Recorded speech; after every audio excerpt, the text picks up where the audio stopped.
और जो सबसे झटका लगने वाली बात है कि बाबा साहब अंबेडकर साहब जिन्होंने संविधान लिखा है, उनके वंशजों के लिए कानून ही नहीं है।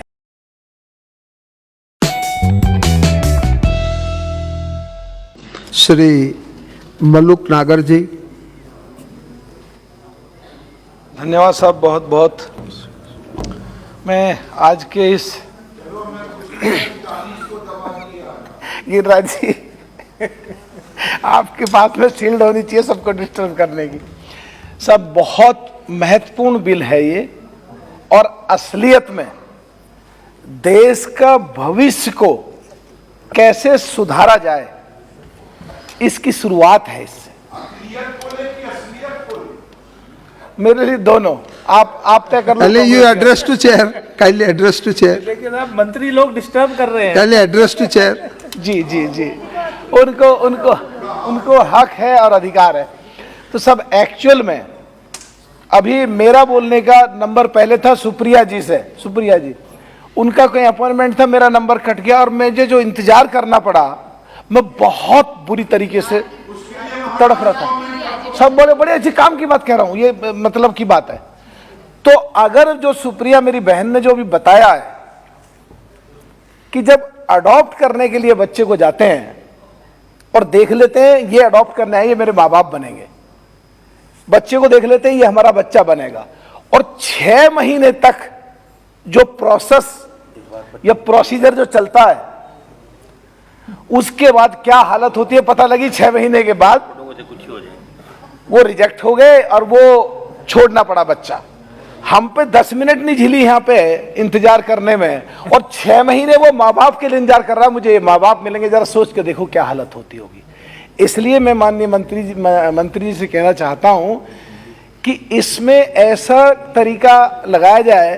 गिरिराज जी काम की बात आ रही है, गिरिराज जी आपके लिए, गिरिराज जी काम की बात आ रही है आपके लिए, ऐसा तरीका लगाया जाए जिससे 2-3 दिन में फैसला हो जाए ये अडॉप्शन कंप्लीटली लीगल है या ले सकते हैं या इसमें पेंडिंग डाला जाएगा।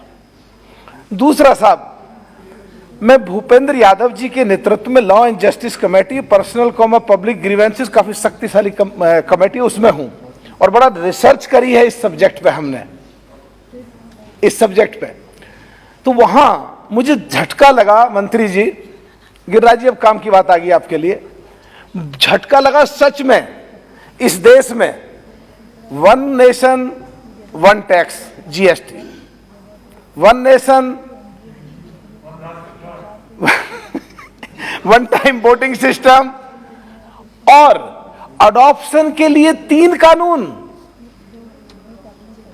सारी चीजों के देश एक और देश में एक एक चीज होती जा रही है, और कानून 3, हिंदुओं के लिए अलग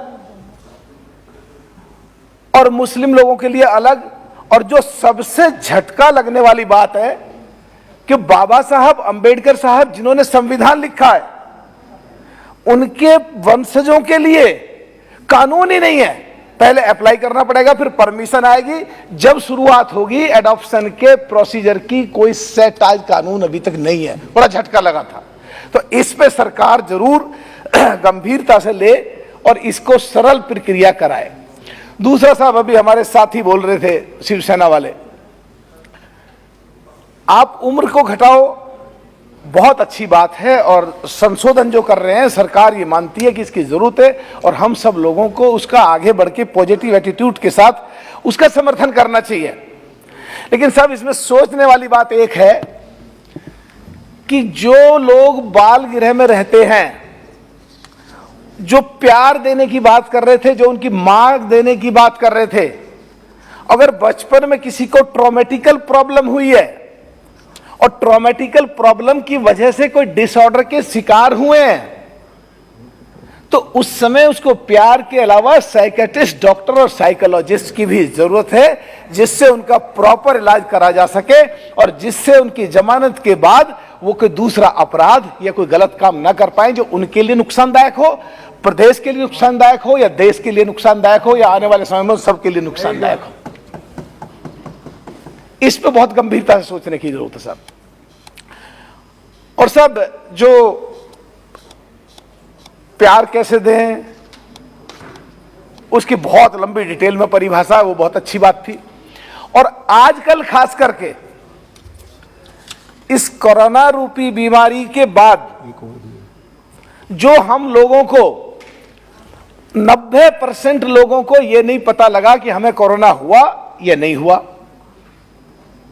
और कोरोना के बाद मैंने पहले भी कहा है, शरीर के अंदर जब सब एकदम खत्म कर रहा हूं, शरीर के अंदर उस बीमारी की और शरीर की जो लड़ाई होती है, जैसे कार को तेज चलाते हैं पूरा और गाढ़ा हो जाता है मोबिल ऑयल, बहुत दिन तक ना बदलो, तो इतनी तकड़ी लड़ाई लड़ने के बाद जो खून गाढ़ा हुआ है, इससे ब्लड प्रेशर जल्दी बढ़ता है, स्वभाव चिड़चिड़ा हो जाता है, बच्चों का भी और बड़ों का भी।